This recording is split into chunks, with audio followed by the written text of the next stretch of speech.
I'm Erin Michalak, and it's my pleasure to welcome you to this event. Let's start with some introductions. I'm the leader of the crest.bd team, the collaborative research team to study psychosocial issues in bipolar disorder. I'm a professor in psychiatry at the University of British Columbia, and I'm joining you today from where I live on the Sunshine Coast of BC, where the sun is shining today, and I live here with my husband, Richard, and two giant schnauzers, the dogs, which are locked in the basement right now, with some bones and a Bengal cat. Over to you, Victoria, to make your introduction. Hi, nice to see everyone here. I'm Victoria Maxwell, as Erin said. I'm one of the members of the crest.bd team. I also am a person that lives with bipolar disorder, generalized anxiety disorder, psychosis. I've been part of the crest team for probably, well, since its inception, I guess. And what I do for work is I actually speak on the lived experience of bipolar disorder. I was an actor in a past life, and I perform theatrical keynotes about my experience and do workshops as well, and mental health coaching. So I'm really happy to be a part of the research team and to be here today. Thanks.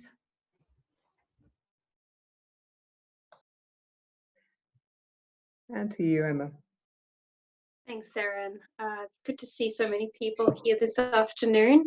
As Erin said, my name is Emma Morton. I am a postdoctoral fellow at UBC Psychiatry, coming over here from Australia, but I've been a member of the CREST team in some kind of capacity since about 2015.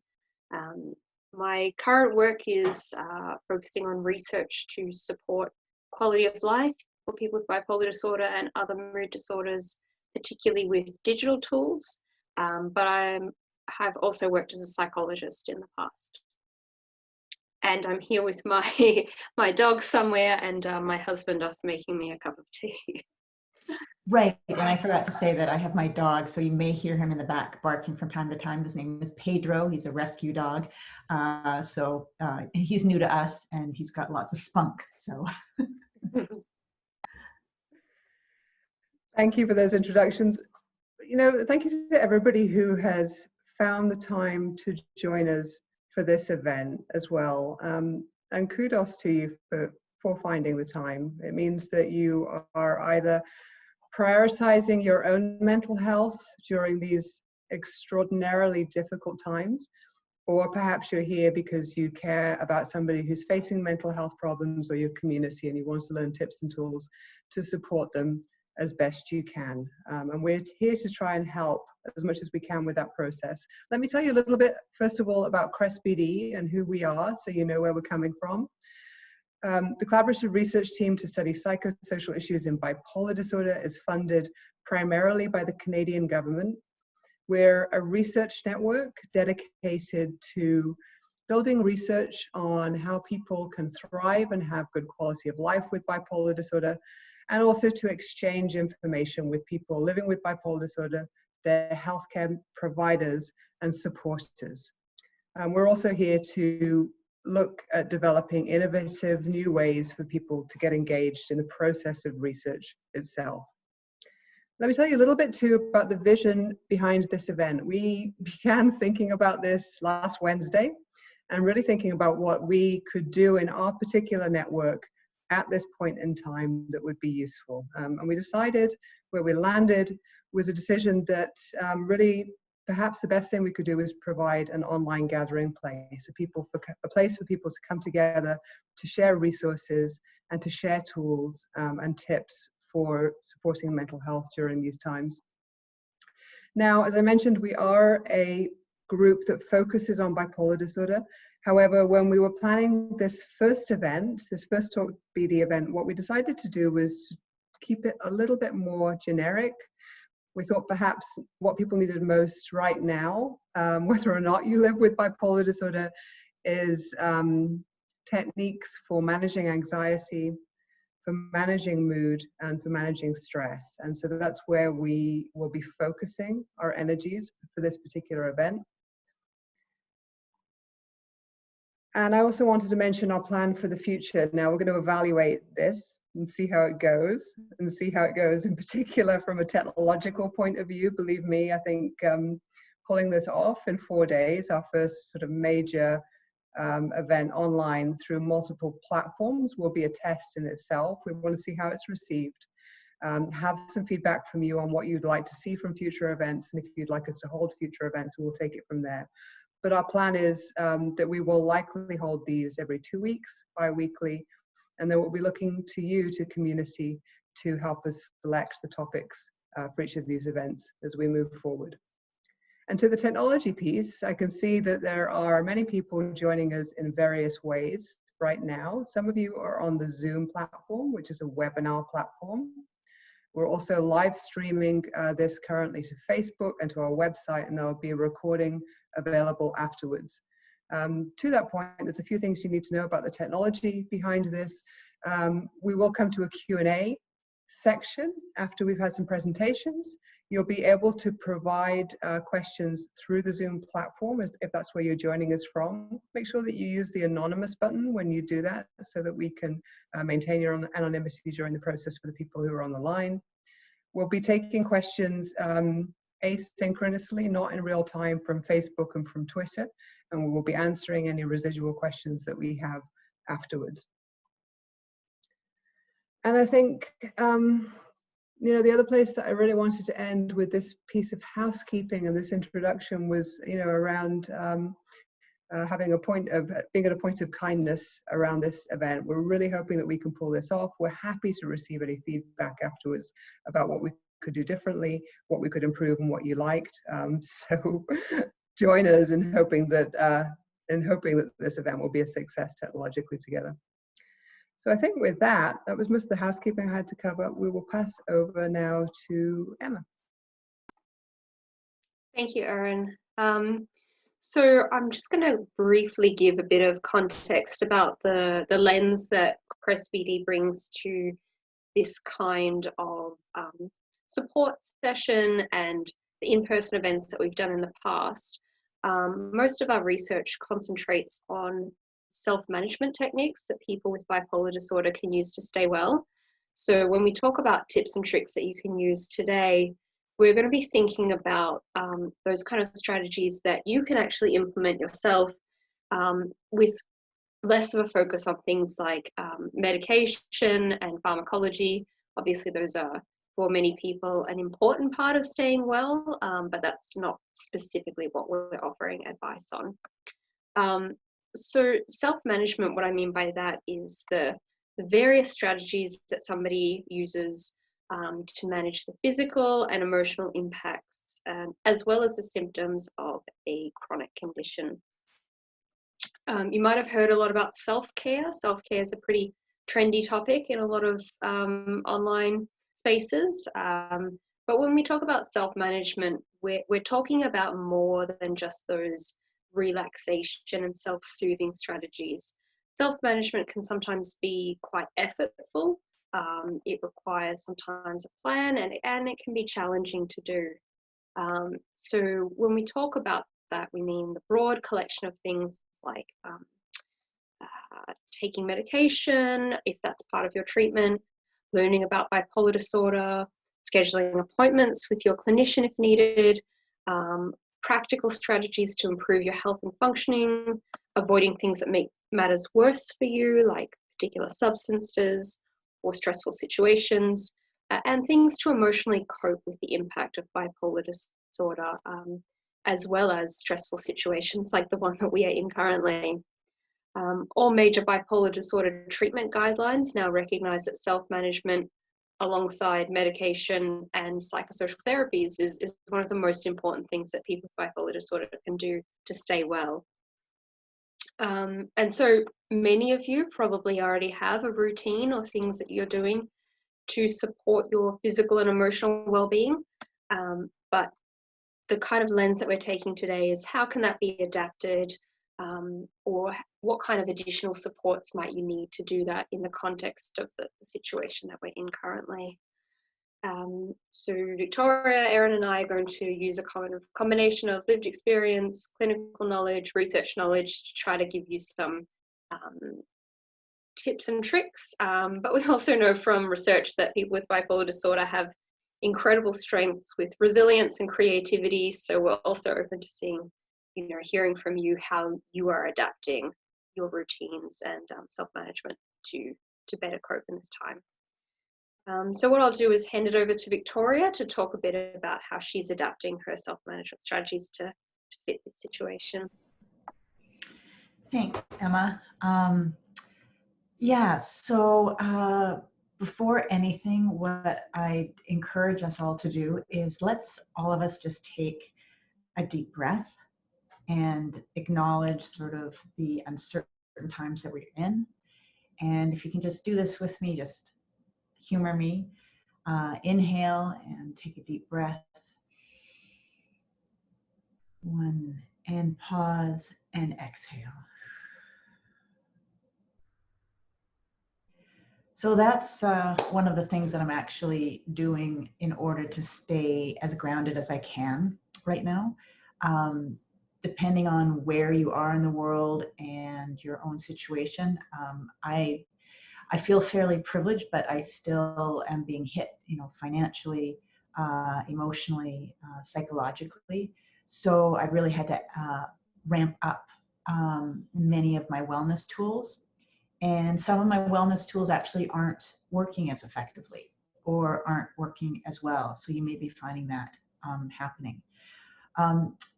There's lots of outlets that are sharing sort of how to manage the stress and the uncertainty with the COVID virus.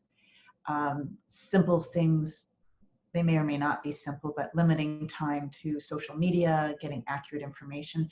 I'm not going to focus on that. I'm going to focus more on the really specific things that I do in particular that I think also might be helpful for those of you who are managing or have loved ones who are managing bipolar disorder and anxiety in particular, because I think whether or not you have anxiety as part of your bipolar disorder, it likely is coming up right now. And so before anything, the first, I guess, the biggest tip that I use or strategy is what I call sort of the wallpaper feeling or the overall umbrella, which to me is about how I relate to myself and how I relate to all these tools. So that is using self-compassion. And it's sort of like Emma was talking about self-care as sort of like a trendy word. There's a woman, an American Buddhist nun, Pema Chodron, who calls it unconditional friendliness towards yourself. And I really like that idea of friendliness. It's not about perfection. It's not about doing it exactly right. It's about being as kind to ourselves as possible. So you may be feeling wobbly, you may have a lack of focus right now, you may have low motivation, reduced energy, you might have heightened energy, and if you're in a hypomanic state, various symptoms may be up. So you may be living in different living circumstances, financial circumstances. That kind of self-compassion is about giving ourselves permission to feel all those things, to be anxious, and to know that we're doing the best you can.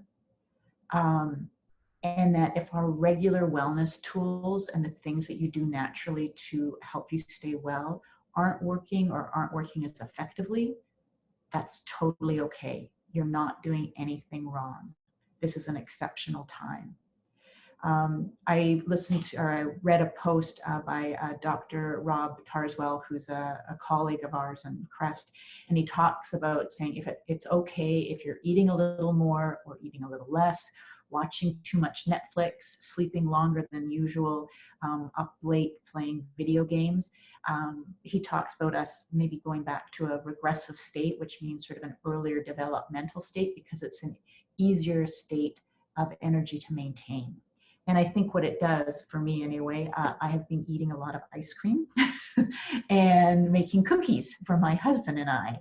And it's comforting. I think it reminds me of childhood when I felt that was sort of food was really important. It was a way of comfort in my family.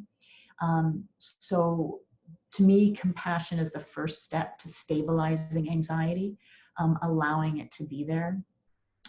So my that strategy is compassion, go slow, be kind. And one of the mantras that I got from a therapist many years ago is good enough really is good enough.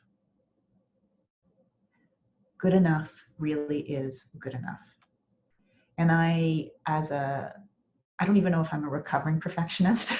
I have discovered multiple layers of perfectionism that I didn't think existed, especially right now. So I'll just say, so through my perfectionism, I have to remind myself, I have to write that down. So that is one of the first tools that I would say is self-compassion.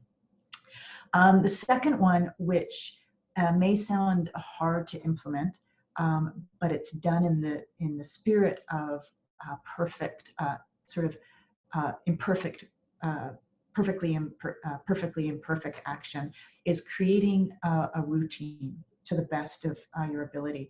So many of you who have bipolar disorder may already have really good routines. You may have really good sleep hygiene, which for those of you who don't know, I didn't know anyway in the beginning, that it means actually you have really good sleep habits, that you go to sleep at the same time or you wake up at the same time. I make a joke, it's really corny, that I didn't think my sleep was all that dirty, at least not parts of it.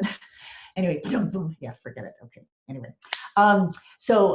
Yes, creating routine. So many of you that do have bipolar disorder may already have that, but with this crisis, it may have really been turned upside down.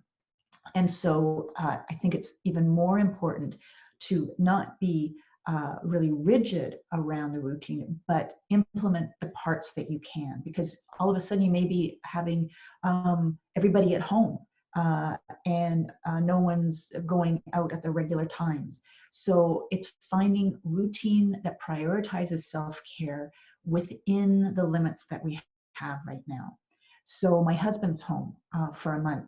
He was working at one of the local airlines and being laid off. So we're both home. And so it's how do we set boundaries that feel comfortable? How do we connect throughout the day that we're not used to? How do we stay in the routines that we normally do that keep us healthy? So he's usually getting up at 4:30 in the morning to get to work really early. And he's not doing that anymore, thank goodness. But we have to adjust. So my sleep schedule's been adjusted. And so what I have found, so I'd say, let's say examples of self-care and routine. So routine, doing the things to the best of your ability, considering these circumstances at the same time, and activities that are familiar with you that bring comfort and structure.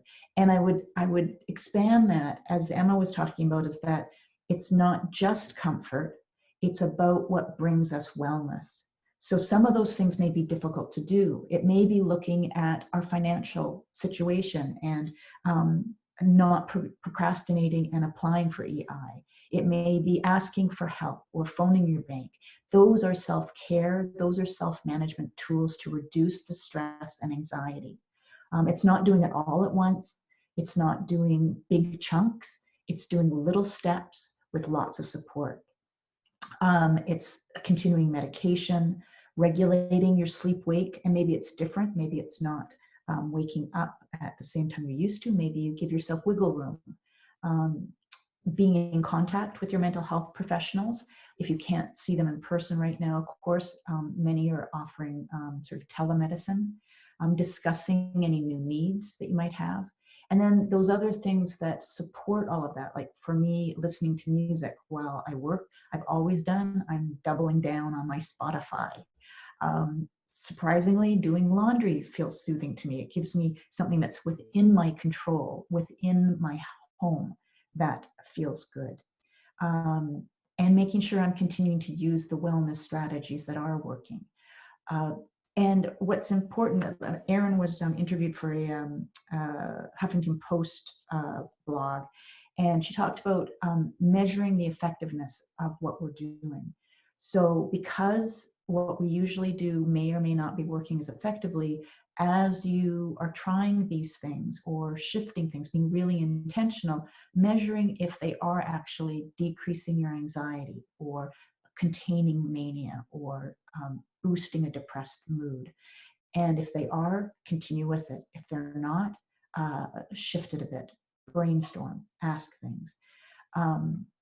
So I'm going to just give you an example of sort of my,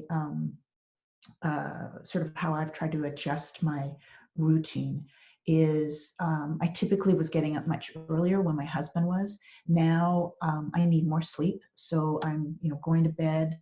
I have a bed routine where I, brush my teeth and I read or do crossword puzzles. I'm not very good at them, but they make my brain think. I shut off all, social media and stuff.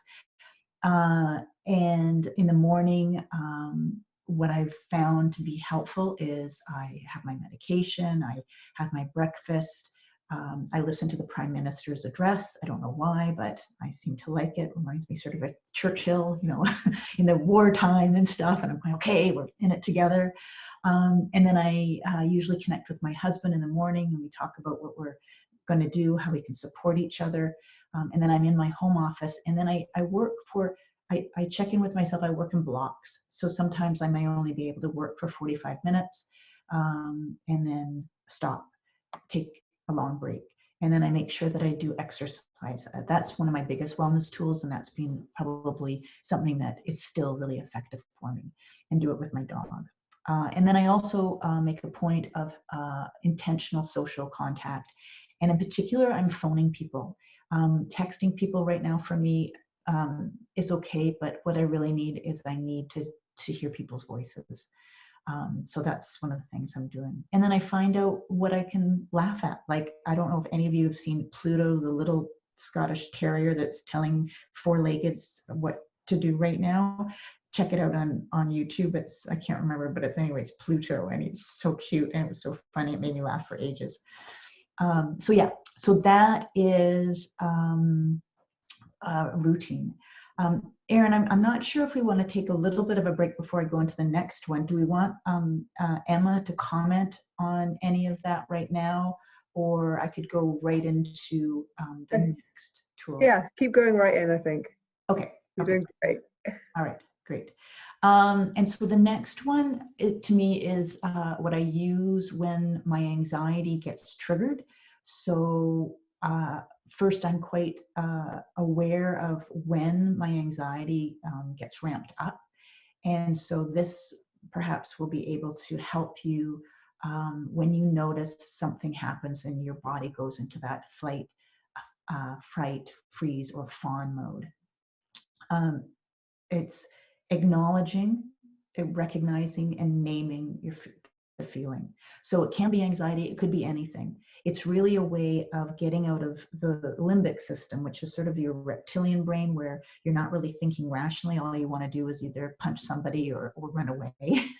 And so it's about being able to bring it from that sort of primitive brain up to the frontal lobe, and acknowledging and naming the feeling. So as simple as it sounds, it's about naming, oh, I'm anxious. Okay, I'm anxious. Noticing where it is in your body. For me, it's usually right in my gut, above my diaphragm. It's sometimes I notice that my jaw tightens or my lips purse. And when I notice that, it's allowing it to be there and see if I can soften, which is usually the complete opposite of what I want to do, which is I just don't want to accept it. I just want to say, yeah, I'm anxious, yeah, okay. And I sort of like white knuckle it. So it's practicing being able to actually allow it to be there. Not trying to decrease it, but just allowing it to be present. And then once I've done that, I do what's called belly breathing. So it's also known as diaphragmatic breathing. And if you want to do it with me, you can. I'm just going to demonstrate it really quickly.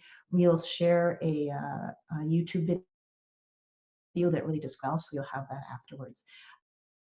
It's quite, when we're born, we're belly breathers, but as we grow up, we become chest breathers as tension builds in the body. So we're usually, you'll notice even when people take deep breaths, you'll go, and so you'll notice people's chests rise and fall. So belly breathing is a way of calming. And those of you who have kids, you might have taught your kids to use belly breathing to calm down. It's also good for asthma and pain management. So the technique is you put one hand on your belly, you probably can't see that, and one hand on your chest. And the intention is so that when you take a breath in, is that you want your hand on your belly to move, but not your chest, or the one on your chest not very. And it's also, the hand on your chest is also to remind yourself to be kind to yourself. And so the one way to practice it in the video, it describes doing 10 breaths in 3 different positions. So you do 10 breaths lying down, you do 10 belly breathing breaths sitting up, and 10 belly breathing breaths standing. I'll just demonstrate it. It's obviously pretty straightforward, but it just takes some time. So you inhale, and your belly should be pressing out, and you exhale. And it could be through your nose or your mouth. Inhale and exhale.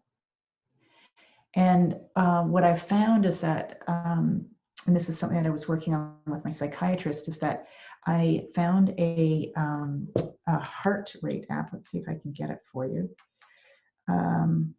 This is just it. There's a whole bunch of free ones. They usually limit 3 measurements. And what you do is you start it, and I'm not sure, the light will go on at the a time that you're able to use it. There you go. You can see the light going on. You put your finger over it, and it'll take your heart rate. So I take my heart rate before, when my anxiety is up. And as you get better at breathing, the belly breathing, it's like biofeedback, and you'll notice that your heart rate can go down. It may go down only 1 point, it may go down up to 10 points, it doesn't matter. So anyway, so that's something that I am practicing in earnest right now, because I notice now that I'm actually, when I am breathing in my chest. And so those are sort of the 2 things, or 3 things, I guess, is the self-compassion when we're doing all of this in this immediate situation, creating a routine, structure, prioritizing the self-care. And then in the moment when anxiety or high emotion is up, being able to acknowledge, notice where it's in my body, allow it, sort of just give it room to be, and then do some soft belly breathing. And if you have trouble sleeping, belly breathing can also be a way to help you fall asleep. So I think that's about it. We'll share some links with apps for the heart rate ones as well. So I'll pass it over to you, Erin. Thank you, Victoria. I've got multiple devices and computers open. I can see your questions coming in thick and fast. I forgot to mention at the beginning too that, you know, in an effort to really try and protect people's anonymity and to open up this dialogue, we started taking questions a few days ago anonymously via the Crest website. And so we had collated those before this event, and quite a few have come in since we began as well. Please also know that we won't be taking audio questions during this particular event. There are too many people on the line, I think, to make that doable or viable very easily. But let's begin with some of the ones on routine, because it's something that you touched on, Victoria. And let's start with this one. So this person says, I live with bipolar disorder type 2 and typically have an almost military-like daily routine, which due to the circumstances has been pretty drastically interrupted. So get this person says, I'm the oldest of 7 kids, 6 of whom are now living at home. Any tips right here and right now on how to survive the chaos? And I'll be opening this out to both Emma and Victoria, of course. Sorry, did you pass it on to me? Sure, why don't you go and then maybe Emma can chime in. Sure. Yeah, I think first, honestly, carving out, even if it's just 5 minutes and at a time that you, it may not be an exact time that you're able to do sort of something that's just for yourself, but maybe a window of time. And even if it's 5 minutes in the morning and then at the end of the day where you get some solitude, or depending on what your routine is like, because whether it's about if you're an extrovert or an introvert, so it might not be spending time alone and meditating, it might be actually taking time to phone a friend. And also what I find quite helpful is being able to write a list the night before that slightly, and I say organizes my day. When there's so much chaos, you can't really assume that those things are going to happen, but they're intentional goals. I'm hoping that they will. So I may have something that I know I have to do that has to get done, and knowing that one thing, even if it's just one thing, can give me a bit of grounding. And then I can put maybe 3 things that I'm hoping to do that give me some structure or routine. But if they aren't, if I'm not able to actually get them done, so whether it's self-care or actually some work or something, they can sort of be important but not essential. But I also think about having family meetings. I know a friend of mine, her and her husband and her son get together and they have a family meeting, or I think they have one at the beginning of the week, just discussing sort of what's going to work. And I think that's really important. It may not be that, there's always going to be compromise, but being able to have your voice heard at least can be really helpful. And I think prioritizing what were those things in your schedule that really worked, that you feel like can be supported by the people around you, and letting go of those other ones that might be more difficult to maintain, and ones that maybe people aren't able to support as well. That's just a sort of a first idea that I had. Yeah, so from my perspective as well, those are all really good tips that Victoria has offered.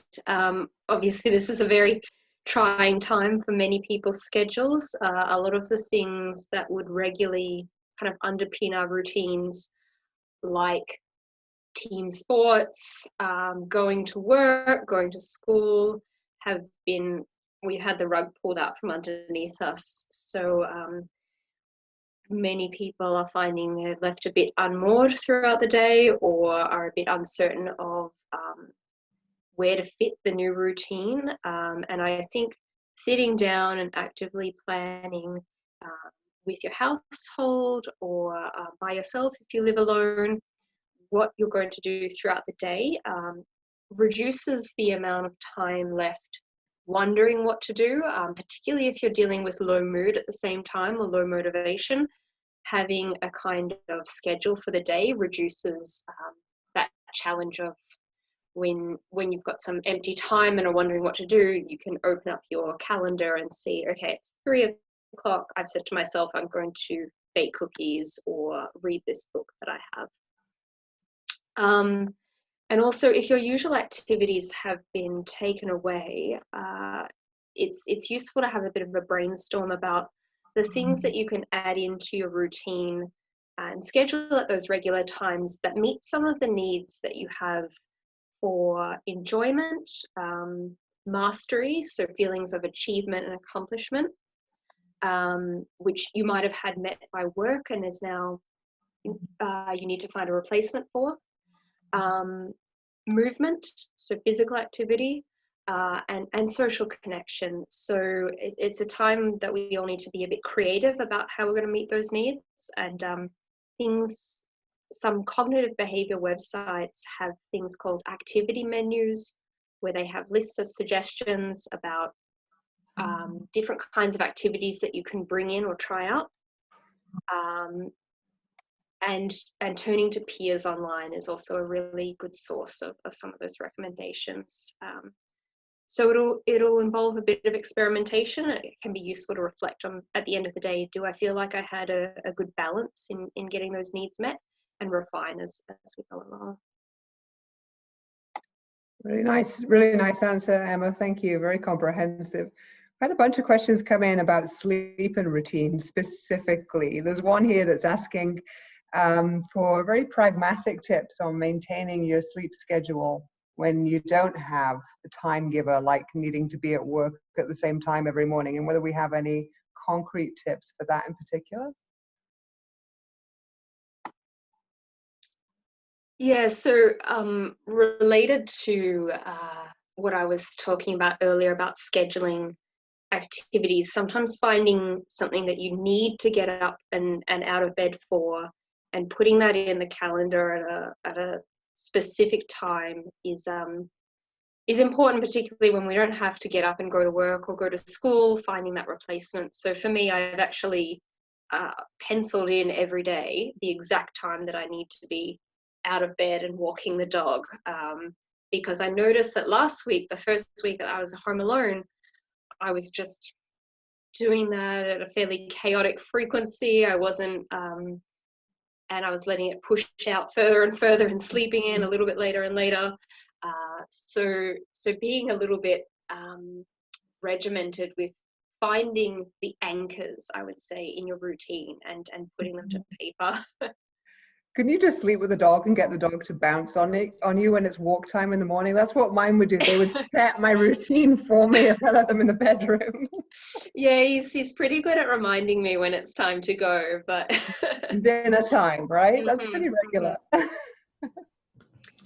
When I was thinking about this, yeah, especially if you're either working, you're not working at home, or your work schedule can be flexible. I think first it's important to give yourself some wiggle room. But like the question was making sure that, because sleep is so important to those of us with mental health, with bipolar disorder, I know if I oversleep for too long or I undersleep for too long, those can be triggers for depression or anxiety or bipolar or mania. I'm pretty good about being able to get up, but one of the things that I do when I'm having difficulty is what you had said, is set something where I know I have to be, where it's an external, it's not internal motivation that I'm looking for. Especially, I had a really severe bout of depression a while ago, and it was really challenging to find that internal motivation, even if some of you have heard the power of opposite action, which is great if you're able to motivate yourself to do the opposite action. So one of the thoughts that I had is making a commitment to connect with a friend by a certain time in the morning, and that I needed to be up and dressed. So it could be 9 o'clock in the morning, and I'd give them a phone call or I'd text them. It's sort of like an accountability buddy. And if I wasn't up, it wasn't that that I was going to be shamed and blamed, but it was just then I had a friend or a support person that could help brainstorm with me about how to actually improve the chances, right? Sort of like, I don't know, I was thinking like improve the chances of winning a lottery ticket or whatever, but I think it's a lot better chances that way. And one of the other ways that I did it was, and this might be something helpful outside of just sleep, is there's a great free tool called FocusMate. They have a $5 subscription per month, and they also have a free one, but it's literally where if you need to work or focus on something, you sign up and you can click and you'll be matched with someone, and it's co-working virtually. So you literally go to people, you say what you're going to work on, you get to work for 50 minutes. At the end of it, you say what you've done.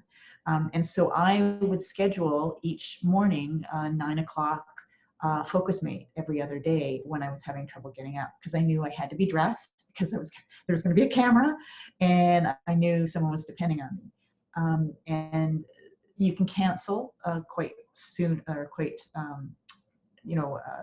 early on. But my own sense of, consciousness and stuff, conscientiousness, I didn't like doing that.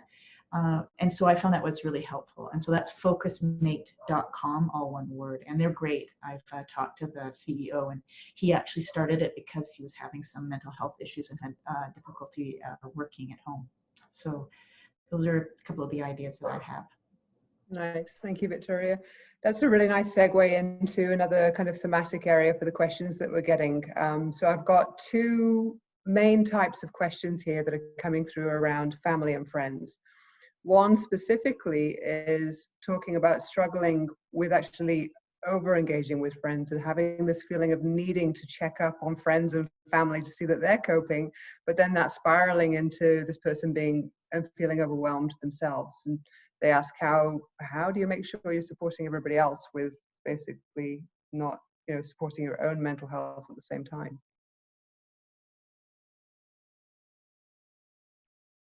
Can you clarify that? I'm not sure about what the question is. So the question is that they're feeling pressured to need to check on their family and friends' mental health and how they're doing. And that is becoming a burden for their own mental health, in that they're over-engaging in terms of checking in on other people's well-being and not prioritizing self-care as much as they can be. Yeah, the two things that come to mind for that, because I actually find that the interesting thing is that I have an impulse to check in, but it's also an impulse that I really feel like I need to connect. And there's been a couple of things that I've chosen to do so that my mental health is well and I don't feel like I'm burning out, so to speak. And that is sort of choosing how many people, being conscious of how many people I want to check in with, how long I'm going to do it for, sort of set some limits for myself, and also check in with those people to see if they actually need to have those check-ins, because I may be making some assumptions that they're actually okay, or they have lots of support that I'm not aware of. It depends. And then there's some psychological self-talk that I need to do to recognize that I can only do what I can do. I'm not responsible for someone's life. I can be caring, but I don't have to be caretaking.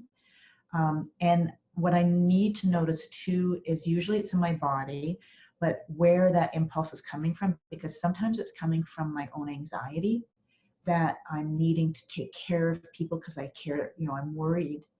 But it means that I should also look at my own anxiety around that.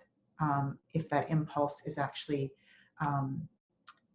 it's obviously still a really good impulse, but I can also learn to acknowledge my own anxiety and start to explore that and do some of that belly breathing and allowing and that self-compassion.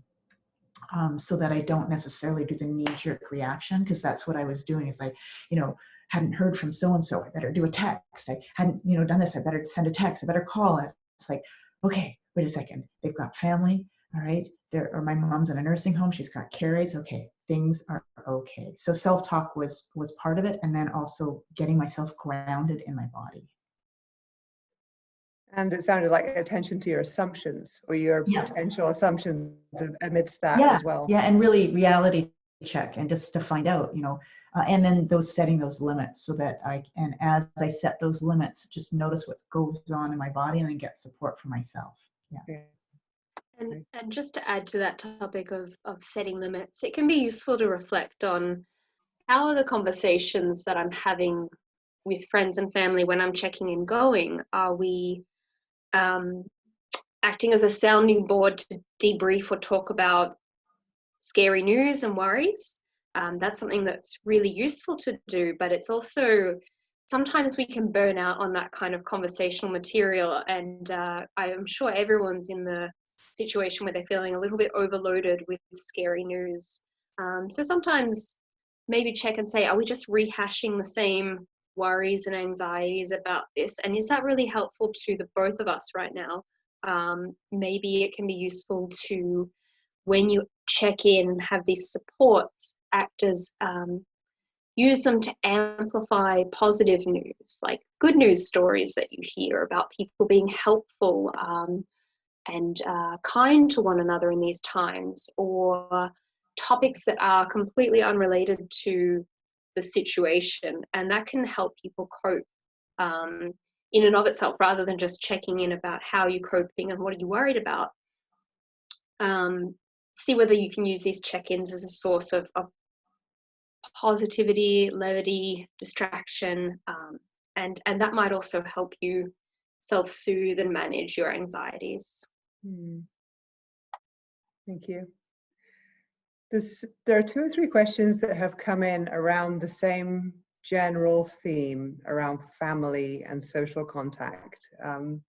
I'll give you one of them as an example. I love this question. This person's talking about how they normally have a really good balance between healthy behaviors for their mental health and how that fits within their family dynamics. And they usually feel okay with their family members, you know, reflecting on maybe if they're becoming symptomatic or their judgment is becoming a bit poor. But that's not the case here and now. In this period of crisis, they're finding that what their family members may be interpreting as risky behavior, or maybe assuming is related to their mental health condition, they're not seeing through the same lens. And it's as though this COVID-19 environment places a different set of expectations around interactions with families around that piece. Do either of you have any comments on that?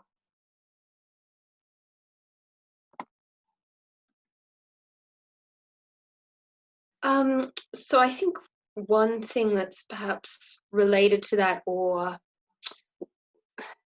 living at home, working from home, or having these changes with how you interact with friends and family, might require some renegotiation of your usual habits of engaging with each other. And that can be a useful process to actually do explicitly, rather than having assumptions about how we're going to interact. And particularly to set some ground rules or expectations as early as you can, before things start to get too tense. And because it's really hard to have these kind of constructive discussions when you're already in the middle of an argument. So perhaps being able to say, you know, when I'm being asked repeatedly about, you know, my behaviors and how they relate to my mental health, it makes me feel surveilled or judged in particular ways, and this is what, and then offering an alternative behavior to the family member. So I prefer it if you are worried about my behavior, that we can, you know, check in about it once per this time period, and I'll offer you my perspective, or have somebody, perhaps a neutral figure that you can both refer to for a bit of feedback. So setting those kind of ground rules about how we're going to engage in a healthy way while we're all dealing with a bit of cabin fever is probably pretty helpful. Yeah, it sort of goes on what I was going to say is when I was living at home many years ago, but it still sort of applies with my husband. Well, even now actually, but when I was living at home, we made an agreement that my mom was the person that could comment on any changes that she saw, and the way that she did it was being able to say, you know, I'm concerned that I see such and such. I'm wondering if you share that same concern, or what are your thoughts? So it was an exploration rather than, hey, you're doing this and I think this is what's going on. Granted, if you're already in a tense situation, you may want to wait till people, like Emma was saying, till there's sort of you feel that all of you have cooled off and you're able to actually speak with sort of more level heads and a little bit more objectively, and it can be about saying, you know, how would you like somebody to notice changes if you do. And that's so my husband and I, and we try to make it a bit lighthearted, that we've got like spazzy McGinty when my manic symptoms are up, and we've just decided about Wiggy, Miss Wiggy is one of my anxieties. Doesn't always feel that funny when it's happening, and it certainly has wreaked some havoc with my relationship. But when we can add a bit of levity, that's what we do. So yeah, and I think it's important to be able to sort of make it manageable, and so that I don't feel like I'm under the microscope all the time, and also understanding that it's usually about caring, but how that information is delivered is really important. Sage advice. Thank you. Here's one I hadn't considered. So, by the way, apparently we are now taking questions through Facebook. So go team, all the people that are helping us with this event. And this is a question that comes from Facebook, and it asks, actually, how can you cope with depression after our isolation ends? So this is somebody who is not able to work, is at home, and is actually feeling protected by the fact that her family is with, or their family is with them, and will sees that as a real potential loss, and that would be the point of vulnerability when her family members are actually going back into the workforce. Interesting question. I would actually then, I think that's a really good time to look at, so what are the elements in your situation right now that are providing these protective factors for, I don't know if it means that you have been depressed and now you're not feeling so depressed, or you're feeling supportive, but thinking about what is creating the feeling of warmth and support and connectiveness, and see how that can be replicated in a way once the situation changes, and ideally put those things in place, or put some of those things in place prior to those changes. It could be that you're getting a lot more social contact, or it might be that you've got a really strong social contact routine. And so I don't know if it means that you'll be going back to work, or they'll be going back to work and you'll be have more solitude. But it could be something like, and I find it a bit when I'm working alone, that I need to make a sort of a habit of how to connect socially on a regular basis. And that really supports my mental health.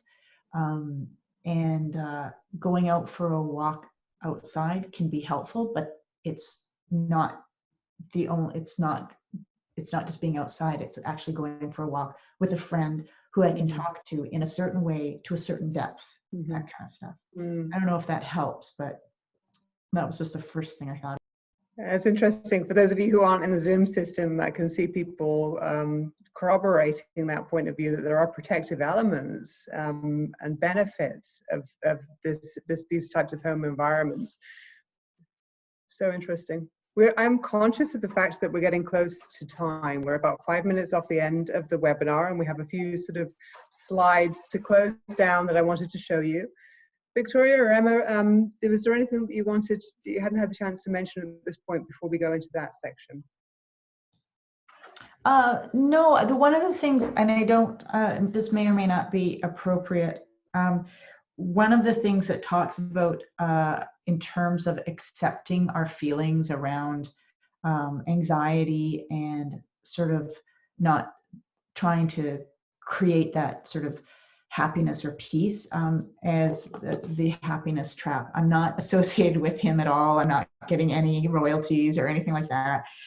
It's based on ACT, the acceptance commitment therapy. And I found it really, really helpful for myself, because bipolar disorder is so much about emotions, and being able to be that neutral witness so that they can flow and I can still do action regardless or while I'm feeling those, has been really, really helpful. It's been a real grounding tool for me. And he has some free resources and things like that. And it's written in a very user-friendly way and stuff. So that would be probably my last thing. And breathe, yay, breathe, belly breathe as much as you can. That's probably it. Yeah, I want to highlight the importance of what Victoria said earlier about self-compassion. I think that's the thread that's going to connect all of the strategies that are going to be useful and helpful at this time, and the spirit that if we can take that through this really challenging period is going to help us, our social connections to others, and also that sense of shared humanity through this experience.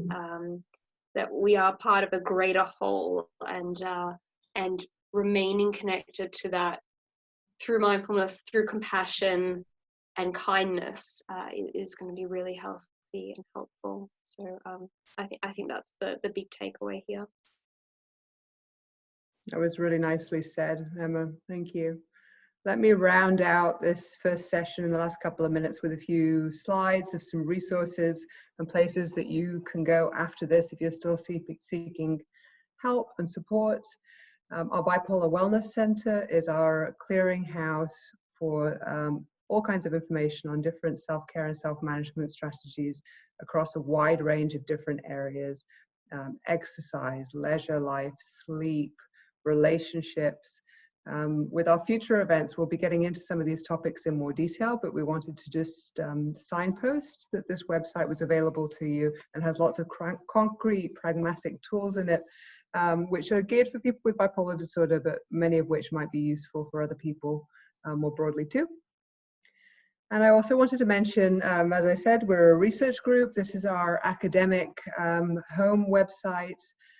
We have a number of different research projects on the go right now, so if you have any extra time, I'll just highlight for you that we have a very big 3-year study that we're doing right now to build a new digital health platform for people with bipolar disorder. We have a survey that's live for healthcare providers and people with the condition right now, which is asking about what apps you're using to live well with the condition, and to make suggestions and recommendations around that. And also just to flag that we have another event coming up on Monday of next week. March 30th is World Bipolar Day. It's an international day of celebration around bipolar disorder, people with bipolar disorder, and a way of bringing attention to the condition, providing resources and driving education and funding. Over a dozen of our team members internationally will be coming together for most of the day, from what I can tell, to run a Reddit AMA that will be beginning at 11 a.m. Pacific Standard Time, and we'll be feeding the results of that into our usual kind of website platforms as well. So engage with us around that if you would like. And I will also just mention at this point a huge thank you to the people who make these type of events possible. Canadian Institutes of Health Research, the Canadian Government Health Funding Agency, supports our work heavily, and has made it possible for us to respond with this event in a very timely manner. And on that point, thank you to the team and our staff members in crest.bd for putting this together so quickly. As we mentioned, depending on what you tell us about whether you liked this event and would like to see more of them, and you can give us those opinions through crest.bd.ca or through Facebook or Twitter or any of our other platforms. Let us know what you think of this. We're going to be doing some polling and some very short surveys around what topics you would like us to see cover if we do another one.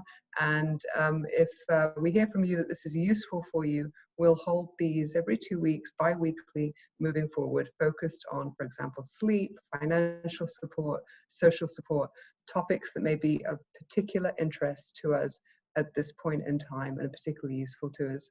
So with that, on the nose at 4 o'clock here, Pacific Standard Time, I'm going to thank you all hugely for joining us, and thank Emma and Victoria as our speakers for today, and encourage you to look after your mental health, look after that of others, find the humanity amongst this, as Emma said, and stay well, and we'll see you next time. Thank you.